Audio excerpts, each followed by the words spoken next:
सत्यानन्दचिदात्मने सर्वान्तरात्मने श्रीमद् वेङ्कटेशाय मङ्गलम्। स्वतः सर्वविदे सर्वशक्तये सर्वशेषिने सुलभाय सुशीलाय वेङ्कटेशाय मङ्गलम्।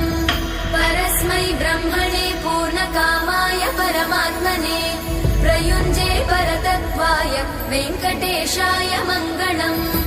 आकालतत्त्वमशान्तमात्मनामनुपश्यताम् अतृप्त्यमृतरूपाय वेङ्कटेशाय मङ्गलम्।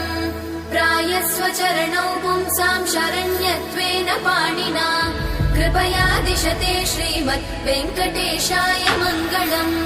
दयामृततरङ्गिण्यास्तरङ्गैरिव शीतलै अपाङ्गैः सिञ्चते विश्वम् वेङ्कटेशाय मङ्गलम्।